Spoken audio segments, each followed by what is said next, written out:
அது நான் தான் எங்க இருந்தாலும் அது நான் தான் பொறுப்பு. வாய்க்கு வந்ததெல்லாம் பேசுவேன், சட்டத்துக்கு பேசிட்டு இருப்பேன், இல்ல அமைதியா இருக்காங்க நினைச்சிட்டு இருக்கோம். இவ்வளவு அநியாயம் பண்ண உடனே இவ்வளவு திமிர் இருக்குன்னா நியாயமா இருக்க திமிர் இருக்காது நினைக்கிறேன். நீ போய் காட்டு, எவன்கிட்ட வேணாலும் காட்டு, எந்த போலீஸ்லையும் காட்டு, எவன்கிட்டயும் காட்டு, வந்த கேஸை நாங்க பாத்துக்கிறோம். இதான் பேச்சுவார்த்தை நீங்க கூட்டிட்டு வந்தீங்களா?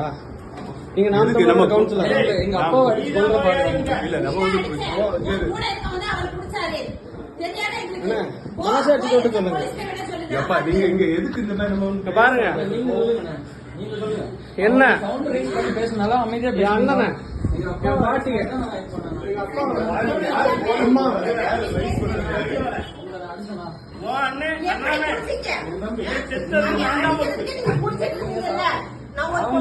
பேசுனேன். எவ்வளவு ஒருத்த சொல்றதை எடுக்க முடியாது. நீங்க ஆதாரத்தை காட்டுன்னு சொன்னேன். ஆனா ஆதாரத்தை காட்டாம நீங்க புடிச்சு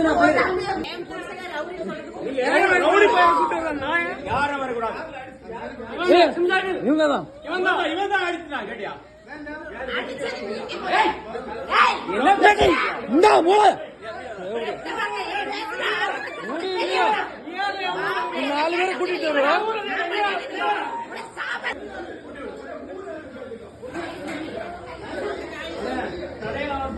காலைல 8 மணிக்கு 11 மணி வரை நைட் வரை இருக்காரு கடையில. நீங்க எங்க குடும்பத்தை அடிச்சு கொல்றதுக்கு வந்திருக்கீங்க. பாருங்க நான் வச்சு ரவுடி பயிலுங்க எல்லாரும் கொலைகாரங்களா நாயங்களா? வீடு யாரு அடிக்கிறது உனக்கு யார்? இத்தனை நாள் திமுக பேசினேன், ஒரு பயம் வரல. இங்க பாரு இத்தனை நாள் திமுக பேசினேன், ஒரு பயம் வரல. ஆனா நாற்பது கட்சி உள்ள ரவுடி பயம் எல்லாம் வந்துட்டான் நாயங்களா.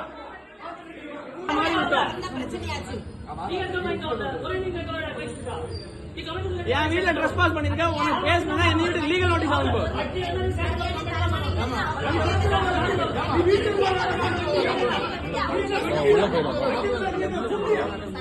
அதுவும் பண்ணல.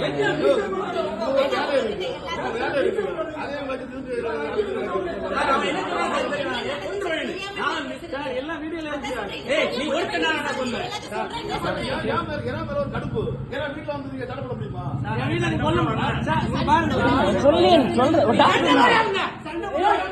வீட்டுக்குள்ள வந்து இப்படி காட்டியா? அப்பா அம்மா மிதிக்கிறான், உன பேசணும் லீகல் நோட்டீஸ் அனுப்பியா வீட்டுக்கு?